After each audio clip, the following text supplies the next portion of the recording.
The stellar academy of xenobiology floated in the dark space around Axiom Prime like a giant metal flower, with petals made of glass and steel. Inside the station, hundreds of different alien species walked through corridors that changed temperature and air composition every few meters to keep everyone comfortable in their own way. The Academy was famous across the galaxy as the best place to learn about the strange and wonderful creatures that lived on thousands of different worlds. Students came from every corner of known space to study here, and each one brought their own fears and their own ideas about what made a creature dangerous. Jake Morrison was the only human in the entire Academy this year. He stood out everywhere he went, not because he tried to, but because he was built differently than almost everyone else. At 6 feet tall with shoulders that seemed too wide for the narrow hallways designed for smaller species, he looked like something that belonged in the predator exhibits rather than studying them. His eyes faced forward like a hunter's eyes, not to the sides like prey animals. His teeth, when he smiled, showed the pointed canines that marked him as a creature that ate meat. The other students noticed these things, and they worried. The bird-like Krell students would press their feathers flat against their bodies when Jake walked past them in the cafeteria. The insect students called Vrix would make nervous clicking sounds with their mandibles and hurry away. Even the tall reptilian Saurine, who stood a full foot taller than Jake and had scales like armor, would step aside and let him pass first through doorways. Nobody said anything mean to Jake, but nobody sat next to him either. He had grown used to eating lunch alone. Professor Velkson taught the Advanced Predator Studies course in a special auditorium, built with reinforced walls and multiple force field generators. The professor had 4 arms and pale blue skin that changed shades when he felt strong emotions. He was patient and kind, but he took safety very seriously. Every student who entered his classroom had to pass through 3 separate scanners and wear a special bracelet that would teleport them to safety if any of the force fields failed. The demonstration area in the center of the room was surrounded by transparent barriers that could stop a plasma blast. On this particular morning, Professor Velkson seemed more excited than usual. His forearms moved in elaborate patterns as he spoke to the class, and his skin had taken on a lighter blue color that meant happiness.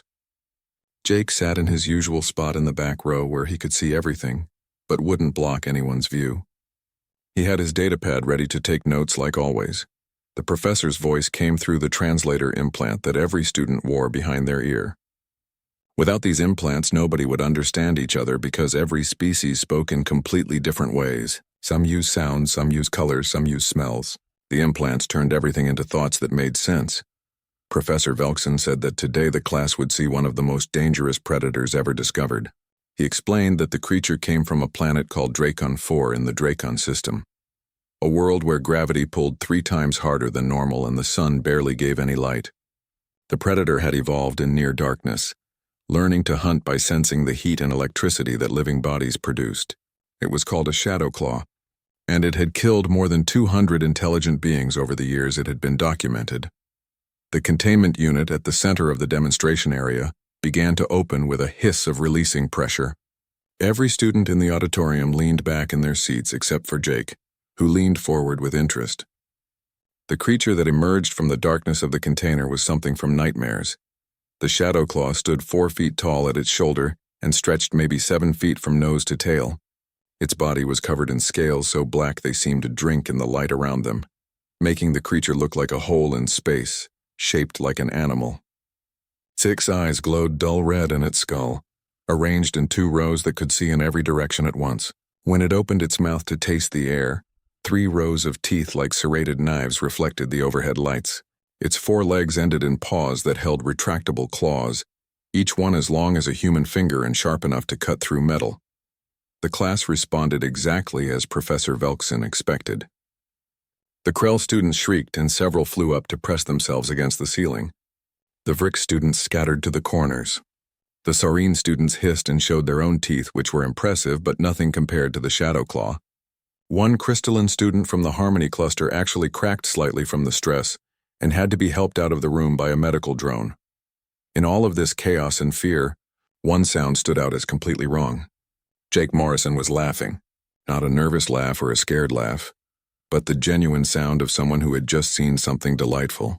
His smile was huge and his eyes were bright with what looked almost like affection. The entire class turned to stare at him. Professor Velkson's forearms froze in mid-gesture, and his skin shifted to a darker blue that indicated confusion and concern. The Shadow Claw itself paused in its exploration of the barriers and seemed to look toward Jake with its 6 glowing eyes. Jake was pointing at the creature with one hand and grinning. He said out loud, making sure his translator was working, that the Shadow Claw looked just like a big cat. He said he bet it had toe beans, using a human word that the translator struggled with before settling on the phrase soft toe pads. He said, "Look at how it moves, just like the cats back home." Professor Velkson found his voice and reminded Jake that the Shadow Claw was not a pet.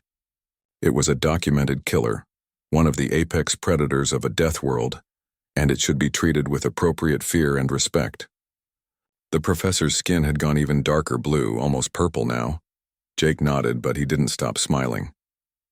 He stood up from his seat to get a better look, which made half the class move even further away from him.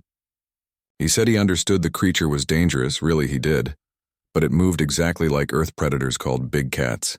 He said humans had smaller versions at home, much smaller, that they kept in their houses on purpose. They were called house cats, and humans kept them for companionship. The silence that followed this statement was so complete that everyone could hear the humming of the force field generators and the soft breathing of the Shadow Claw as it tested the barriers with one massive paw. A student named Crix spoke up from where he had retreated to the corner of the auditorium.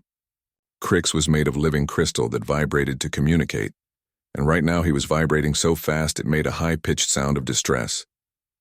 He asked Jake if he really meant that Earth had predators like the Shadow Claw, and that humans kept them inside their homes by choice. He asked if humans did this for any practical reason or just because they wanted to. Jake turned away from watching the Shadow Claw and looked at his classmates with an expression that showed he was only now realizing how strange his words must sound to them. He said yes. Humans kept small predators called cats as pets, and the reason was because they were cute and fun to have around. He said cats would purr when humans petted them, which was a vibrating sound that meant the cat was happy. He said cats would chase toys and laser pointers, and sometimes they would bring dead mice or birds to their human owners as presents. He said all of this like it was the most normal thing in the universe. The Vrick student who had been taking notes dropped her data pad, and it clattered on the floor. She asked through her clicking mandibles if Jake truly meant that these predator animals would kill other creatures and bring the bodies to humans as gifts. She asked if humans found this behavior acceptable. Jake laughed again and said it was actually considered adorable. He explained that house cats were only about a foot long and maybe 8 or 10 pounds in weight, so they weren't dangerous to adult humans. He said yes, they had sharp claws and teeth, and yes, they were hunters by nature. But they were also soft and warm, and they liked to sleep on their owners' laps. He said millions of humans had pet cats, and most people considered them wonderful companions. Professor Velkson held up one of his 4 hands to quiet the murmurs that had started spreading through the class. His skin was now showing swirls of blue and purple that indicated he was experiencing multiple strong emotions at once. He said that perhaps Jake did not fully understand the nature of the Shadow Claw. He began listing the creature's abilities in detail, speaking slowly and clearly to make sure the translator caught every word. The Shadow Claw had venom sacs in its claws that could paralyze prey 3 times its own size. It could see in complete darkness using heat sensors and electrical field detection. It had a brain structure that could predict where prey would move up to 3 seconds in the future, making it almost impossible to escape once it started hunting. It could run at speeds up to 60 miles per hour and jump 30 feet in a single leap. The native intelligent species on Dracon 4, called Draconians, had been forced to develop underground civilizations just to avoid these creatures. They were, the professor emphasized, the reason an entire sentient species chose to live in caves rather than on the surface of their own planet.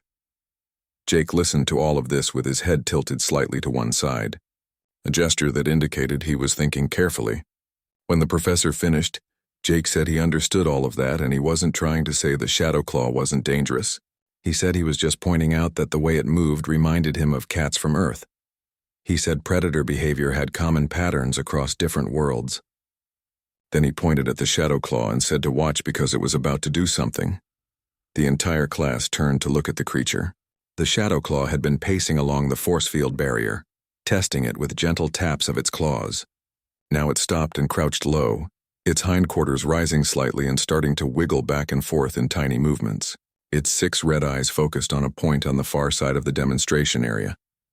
Jake said quietly that this was called the butt wiggle, and it was what cats did right before they pounced on something. He said his roommate back on Earth had a cat that did this exact same motion before attacking toy mice or pieces of string. The shadow claw launched itself forward without any other warning. It covered the distance across the demonstration area in one powerful leap, claws extended, mouth open to show all 3 rows of teeth. It hit the force field barrier with its full weight, and the barrier crackled with blue energy as it absorbed the impact. Every student in the room made a sound of fear. The Krell students flew in panicked circles. The Vrick students tried to hide behind their desks. Even the Saurine students backed away from the transparent walls. Jake clapped his hands together once and made a sound of delight. He said that was exactly what his roommate's cat did before she attacked the feather toy. He said it was classic predator behavior, and it was actually pretty cool to see it in such a large creature. A Saurine student named Voss found his voice, though it shook when he spoke. He asked Jake if he was aware that his own species was classified as a Class 4 Deathworlder predator. He asked if Jake knew that humans came from one of the most dangerous planets in the entire known galaxy. He said these things like he was trying to remind Jake of something important that Jake had forgotten. Jake shrugged and said yes. He had read about Earth's classification in the orientation materials when he applied to the Academy. He said he knew that Earth's gravity was about twice what most species considered comfortable. He knew the weather on Earth could destroy buildings and cities. He knew that Earth's atmosphere had oxygen levels that were toxic to many species. He said he understood that Earth was considered a death world, but it was also home. And honestly, he found the Academy's controlled environment kind of nice and relaxing compared to what he was used to. Professor Velkson made a decision. His skin had cycled through so many colors in the last few minutes that he was starting to feel tired from the emotional strain. He decided that perhaps the best way to help his students understand why the human reacted so differently was to give them context. He said the class would take a short break from studying the Shadow Claw and instead learn about Jake's home planet.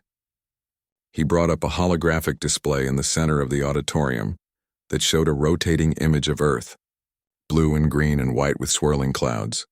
Jake perked up at this and asked if the professor really wanted him to talk about Earth. The professor said yes. He thought it would be educational for everyone.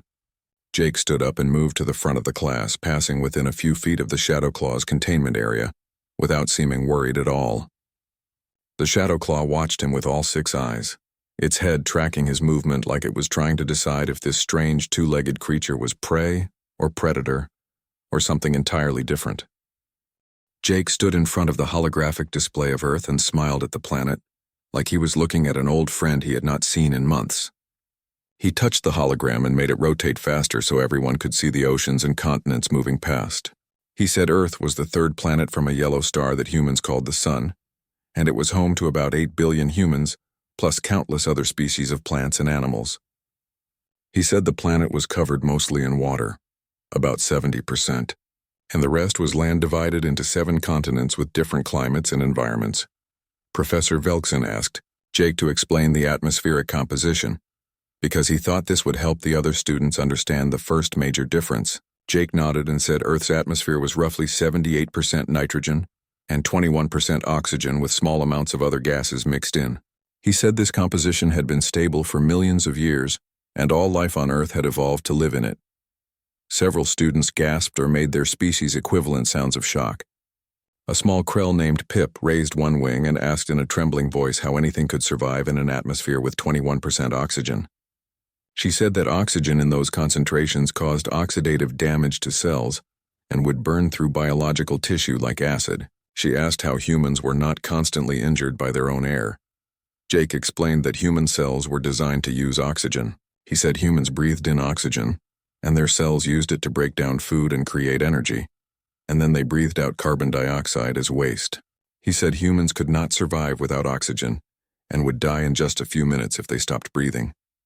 He said he knew this sounded strange to species that considered oxygen toxic, but for humans it was absolutely necessary for life. The professor brought up images of different places on Earth, showing forests and deserts and mountains and oceans. He asked Jake to explain what humans called seasons, which were changes that happened in patterns throughout the year. Jake said that Earth was tilted on its axis as it moved around the sun, which meant different parts of the planet got more or less sunlight at different times. He said this caused temperature changes and weather changes that humans called seasons, usually divided into spring, summer, fall, and winter. Crix vibrated with a sound that the translator interpreted as confusion. He asked what temperature ranges these seasons covered. Jake thought about it for a moment and said that humans generally felt comfortable in temperatures between about 50 and 80 degrees Fahrenheit. But humans actually lived in places that ranged from -40 degrees in Arctic regions to over 120 degrees in desert regions. He said humans adapted by wearing different clothes and building shelters appropriate for their environment. The auditorium went completely silent. Every student was staring at Jake with expressions of horror or disbelief.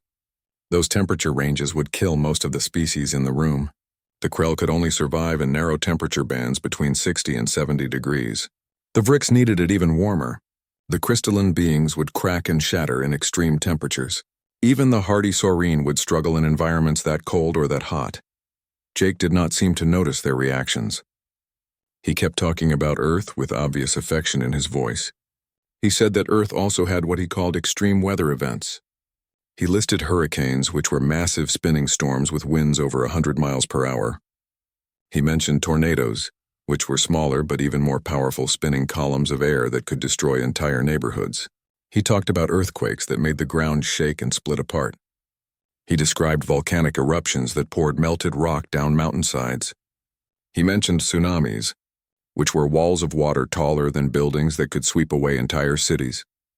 A tiny, furry student from a world called Gentle Home asked in the smallest voice if these dangerous weather events happened often.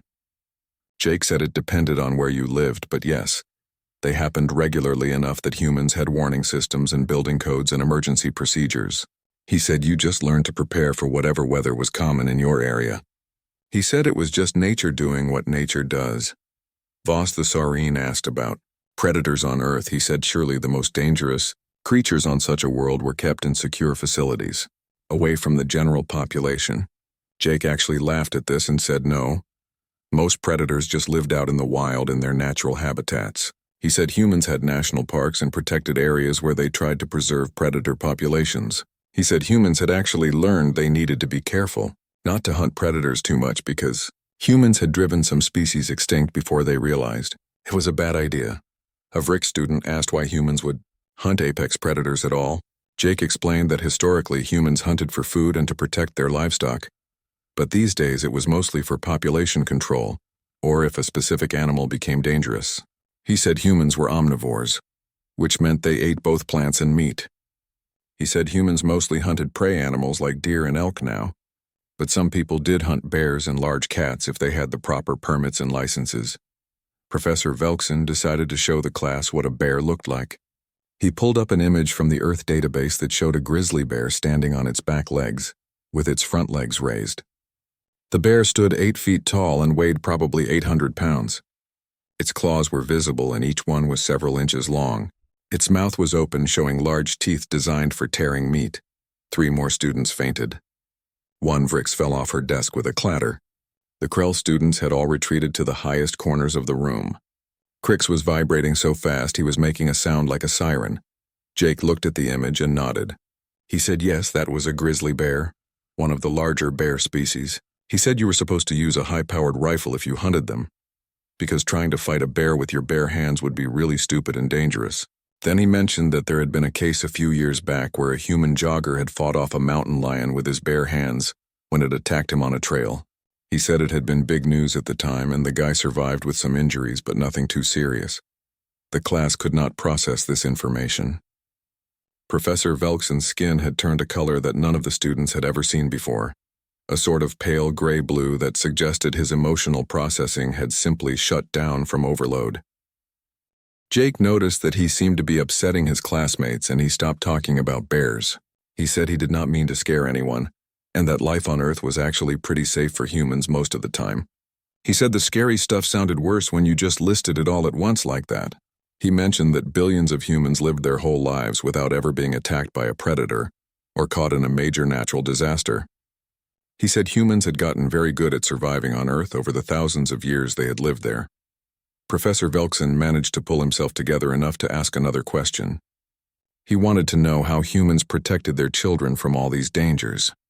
He asked if human young were kept in special protective facilities until they were old enough to defend themselves.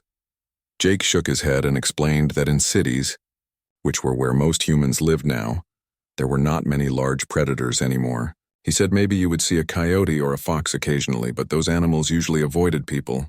He said in rural areas where there were more wild animals, parents kept their kids supervised and taught them safety rules. He said people built fences and other barriers. He said it was just part of normal life and most human children grew up perfectly fine.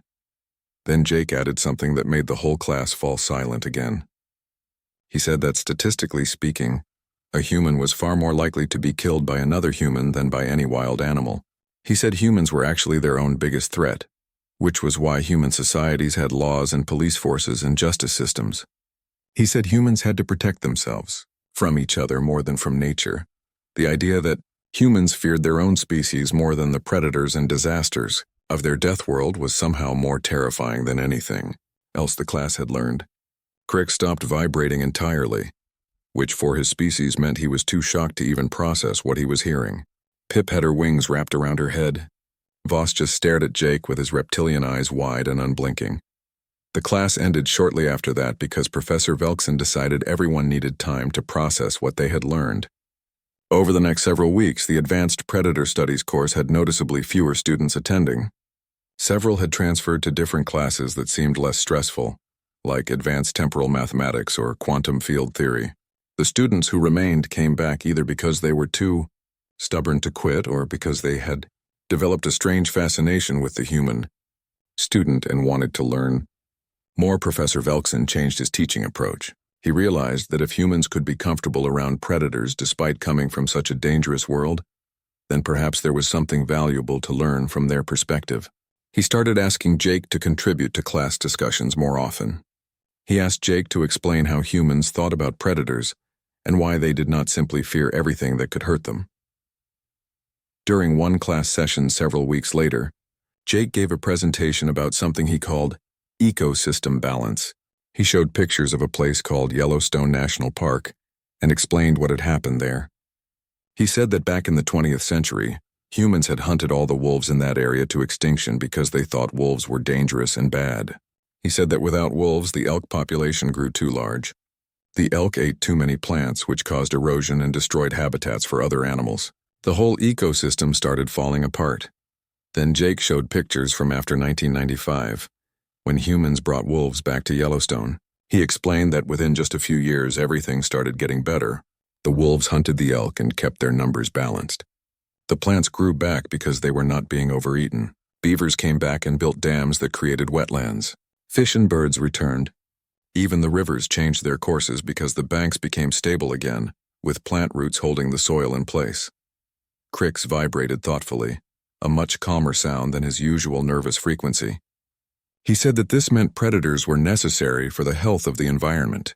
He said this was strange to think about for species like his own, who came from worlds where predation had been eliminated through evolution millions of years ago.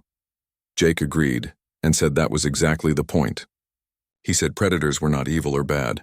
They were essential parts of how nature worked. He said humans had learned this lesson the hard way by destroying their own ecosystems and then having to fix them. He said once you understood that predators had a purpose, they became less scary. Not safe, he emphasized, but less scary. A Krell student named Zeri asked if humans had strategies for living safely near predators. Jake said absolutely yes. He talked about warning systems that told people when dangerous animals were in an area.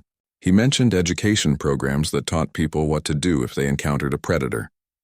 He said in areas with large predators, people learned specific rules like not running from bears, making noise while hiking so you did not surprise animals, and storing food properly when camping so it did not attract predators to your sleeping area. Voss interrupted to ask if Jake had really just said camping. He asked if humans intentionally went out into wild areas and slept there on purpose. Jake grinned and said yes. Camping was actually a popular recreational activity. He said millions of people went camping every year. He said it was fun to sleep under the stars and cook food over a fire and experience nature. He admitted there was some danger involved, but said that if you followed proper safety rules, You were almost always fine. The students tried to imagine choosing to sleep outdoors in an area with predators as a fun activity. Most of them could not wrap their minds around the concept. To them, it sounded like volunteering to be prey. Jake continued explaining that in human cities and towns, large predators were rare because humans had basically taken over those spaces. He said the biggest dangers in populated areas were much smaller things. He mentioned car accidents and diseases and injuries from accidents.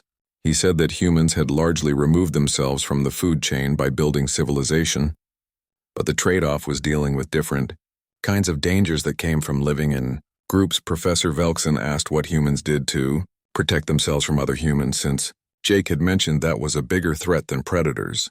Jake talked about laws and social rules and consequences for hurting others. He said human civilization was built on cooperation and trust, but also on systems to deal with people who broke that trust. The semester continued, and slowly the students who remained in Professor Velkson's class began to see Jake in a completely different way.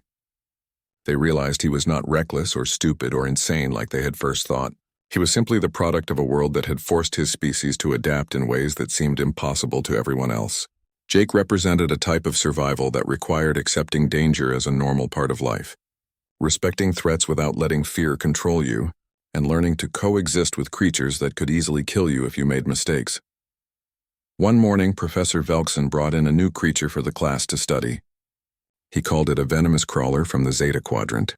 The creature was only about 2 feet long with a segmented body and dozens of legs that moved in unsettling, rippling waves. It had a shiny carapace that reflected the light in strange colors.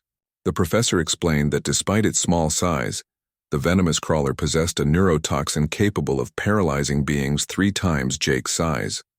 A single bite could stop the heart and lungs within minutes. It was considered one of the most dangerous predators relative to its body size in all of known space.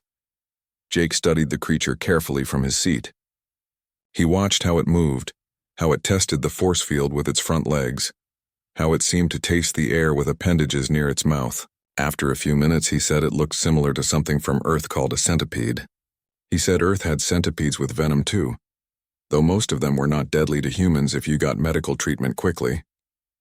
He said the bites were not fun though. They hurt quite a bit and could make you sick. Crix had become something close to a friend to Jake over the past weeks. He had learned that Jake's casual attitude toward danger came from understanding, rather than fearlessness. Crix vibrated with a curious frequency and asked Jake if his comfort around these predators came from confidence in his physical abilities. He asked if Jake thought he could fight off these creatures if the barriers failed. Jake thought about the question seriously before answering. He said no, not really. He said any of the creatures they had studied could seriously hurt or kill him if they got past the force fields. He said he was not immune to venom or claws or teeth. He said his body was adapted for Earth's environment, but that did not make him invincible. He said his comfort came from understanding how the predators thought and behaved. He said when you understood what motivated a predator, what it was trying to accomplish, and how it hunted, the creature became less scary, still dangerous, he emphasized, still something to treat with caution and respect, but less scary because it was no longer unknown. Jake gestured toward the shadow claw, which had become a permanent part of their classroom. The creature was curled up in its enclosure, looking almost peaceful. Jake said the shadow claw was absolutely dangerous and could kill him easily, but it was not evil or malicious. It was just doing what millions of years of evolution had designed it to do. It hunted because it needed food. It defended territory because that was survival instinct. It was not trying to hurt people personally. It was just being what it was, and there was something almost beautiful in that purity of purpose. Voss spoke up from his seat near the middle of the auditorium. He said that on his homeworld, the Saurine had built their civilization underground to escape from surface predators. He said his people had never tried to understand the predators. They had simply viewed them as threats to be avoided at all costs. He said listening to Jake made him realize that his species might have missed an opportunity to learn something valuable. Jake said that both approaches were valid. He said different species found different solutions to the challenges of their worlds. He said the Saurine were smart to use their intelligence to avoid danger, rather than confronting it. He said humans were just particularly stubborn. Instead of leaving Earth for a safer planet, humans had decided to make Earth safe for themselves. They developed tools and weapons. They learned to predict animal behavior. They worked together in groups to overcome threats that would have killed individuals. Eventually, humans became so good at surviving that they became the apex predator of their entire planet, more dangerous than any animal that had ever evolved there. Professor Velkson added to this point. He said that the human classification as a Class 4 Deathworlder predator was not just about physical capabilities, though those were impressive. It was about intelligence, adaptability, and the ability to cooperate in large groups toward common goals. He said humans had transformed a world that should have killed them into a home through determination and innovation and sheer stubborn refusal to give up. Zeri the Krell chirped softly from her perch near the ceiling. She said that when Jake first arrived at the academy, many students had been frightened of him. She said he was large and had predator features and came from a nightmare world. But she said over the semester she had learned that humans were not cruel or mindless. She said Jake respected the predators he studied. She said his laughter when he first saw the Shadowclaw had not been mockery but recognition, and perhaps even affection. Jake smiled at this. He said he did have affection for predators. He said they were beautiful in their own way, perfectly adapted to their environments through millions of years of evolution. He said even the scary ones deserved respect and appreciation. He said fear and respect could exist together with understanding and admiration. As the semester drew to its end, Professor Velkson assigned a final project. Each student would select a predator from a world other than their own and present a comprehensive analysis. They needed to explain the creature's hunting strategies, its role in its ecosystem, and propose methods for studying it safely or potentially coexisting with it. Most students picked creatures from relatively peaceful worlds. Crix chose an aquatic filter feeder that technically counted as a predator, but only ate microscopic organisms. Zeri picked a small flying predator from a low-gravity moon that hunted insects. Voss selected a medium-sized reptilian hunter from a temperate world with Earth-like conditions. Jake surprised no one by choosing the Shadowclaw as his subject. He spent weeks researching everything known about the creature and its homeworld. He studied video of how it hunted in the wild. He analyzed its social structure and breeding patterns. He looked at how the Draconians had learned to live on the same planet despite the danger.